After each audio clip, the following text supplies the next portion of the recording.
Story 1. In my case, there was no abuse. We were together for 8 years. That was mostly good, and we have 4 kids. Right around 5 years I got a promotion at work. And I got it in my head that my ex was dragging me down. Or at least holding me back from more success and a better life. We never had a lot of money, but with my promotion, I was now making more than he was. I started working longer hours. And at the same time his hours were cut, so he was at home more.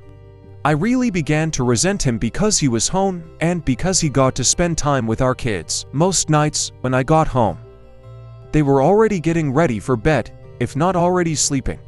After a few months of my new job, it was clear to me that things were not going well at home.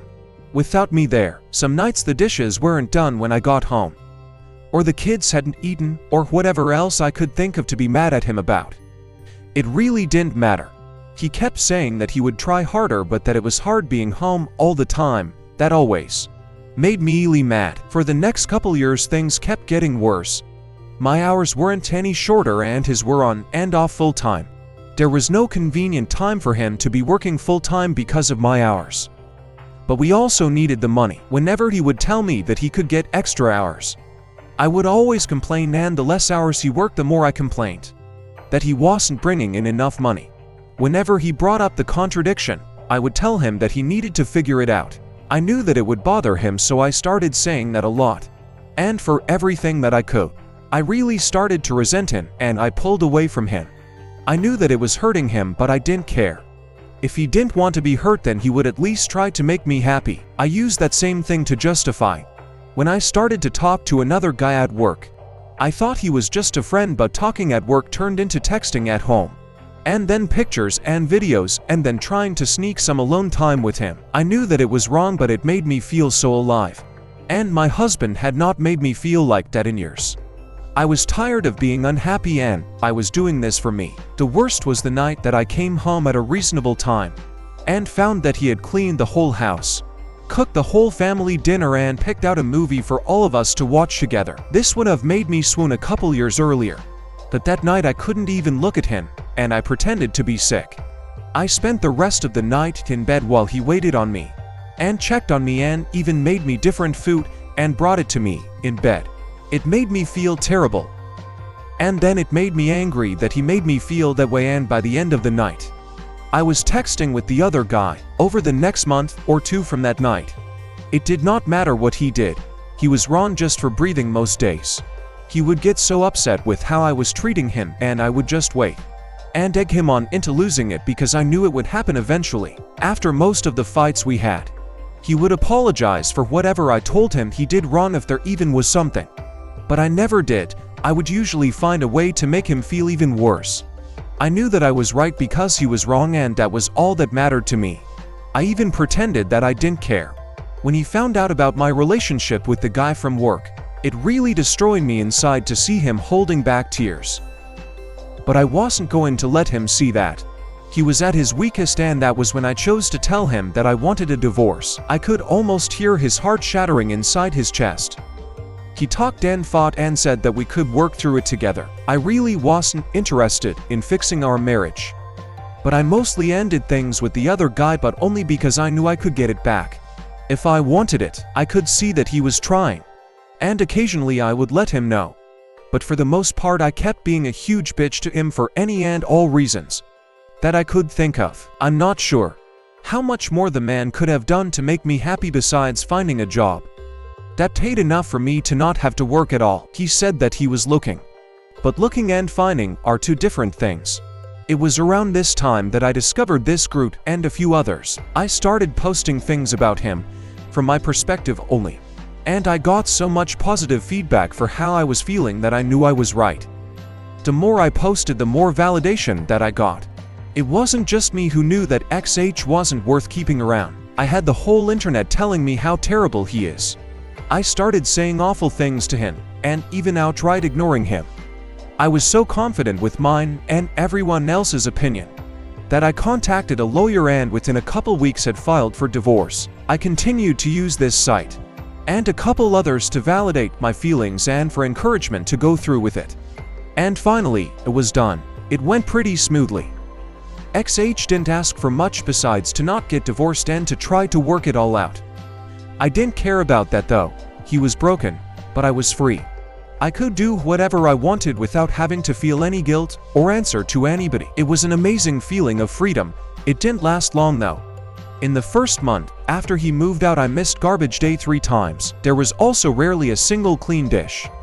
And the laundry sat in piles so long that I had to start doing the sniff test to see if it could be worn again. I also never saw my kids more miserable.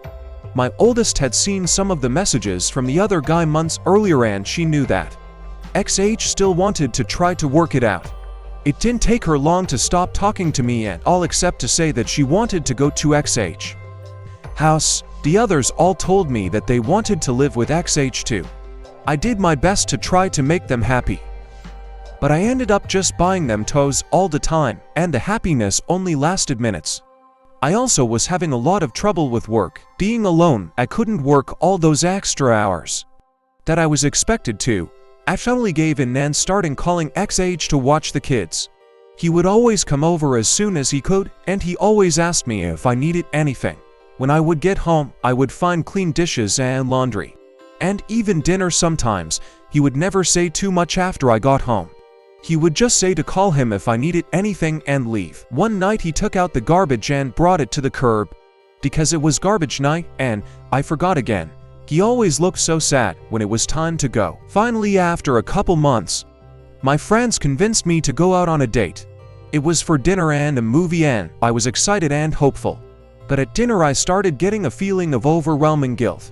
It got so bad that I ended up not even going to the movie. A week and about a million tears later I was on a therapist's couch. I told her everything that had happened, starting with the promotion that I got at work. She did not agree with me or with any of the encouragement to divorce that I got. I ended up in her office 2 and sometimes 3 times a week. And the more that I talked to prove that I was right, the more that I started to see how wrong I was. It was truly heartbreaking. I don't know if I cried as much in my whole life as I did in the first month in her office. After about $2,000 of therapy sessions, I learned that my XH had his faults, but I figured out that mine were so much worse. I did so many awful things and said awful things that I wouldn't want to be with me, but he did. I still remember him asking me in the meeting with the lawyer to please not go through with it. I did go through with it though. And then later I bragged on here how great it felt. I was so wrong. And now I can see it. A couple weeks ago I went outside with him. When he was leaving the house, I asked him about getting back together. When he looked at me, his eyes were full of tears and a couple went down his cheeks.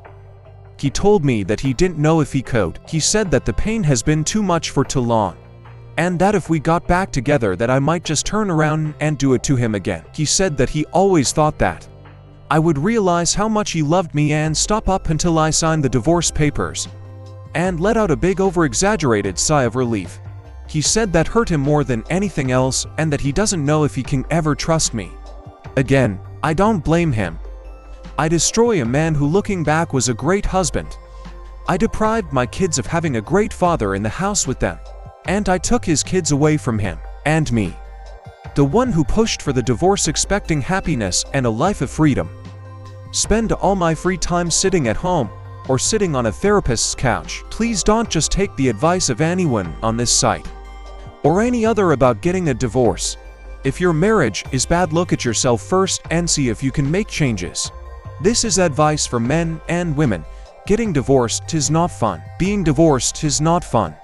And seeing your husband broken and your children never happy because of your actions is the most painful experience that I can imagine. First comment. I was in your husband's situation. I was a good husband. I didn't make a lot of money then, and we couldn't afford the house she wanted because she changed jobs and make significantly less to be closer to home and our kids, so she divorced me thinking she could somehow afford it herself. I will never get married again. I can't even stomach a relationship anymore for that matter.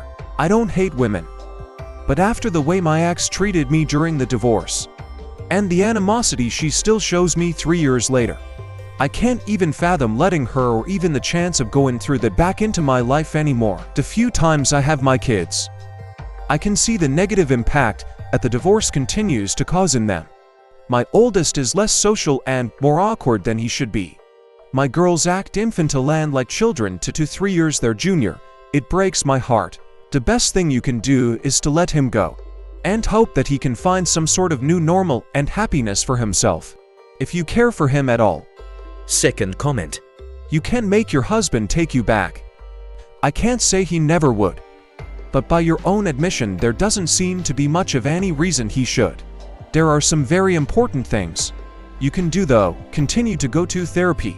Keep working on yourself. You blamed your husband for most of your unhappiness and ultimately made decisions that negatively impacted yourself and your entire family. You should be exploring the why behind that and taking steps to ensure that you don't repeat your foolish mistakes. A good therapist will help you with this. Also, you should attempt to reconcile with your husband. By that I don't necessarily mean get back together. That's partially up to him. You've made your interest clear and the ball will ultimately be in his court. What I mean by reconciling is that you should make an effort to repair your overall relationship as it stands, no matter what happens. You still have a family together and therefore you will always be connected with him on some level. You have the ability to be a positive influence on that dynamic. And I would strongly recommend that be where you concentrate your efforts. You treated him terribly. The first thing you should do, if you haven't already, is apologize. If you really are sorry, tell him you're sorry. Don't expect a warm reception. You may not get one. Second, work toward being a good mother, a good co-parent with your ex, and a good person. There is nothing wrong with trying to talk to your ex about getting back together at some point. Just understand that the ultimate answer may be no. If it is, you all still have to interact with one another, and regardless of what happened, improving yourself will make your whole life better. There's going to be a lot of people on here telling you that they think your ex should never take you back. Their justification for that certainly isn't wrong, but I have to sometimes remind myself that everyone fucks up, sometimes catastrophically. The key is not that you don't make huge mistakes. The key is that you must learn from them and use them to become a better version of you. You made a series of really big mistakes. Learn from them. Don't do that shit again. Become a better you.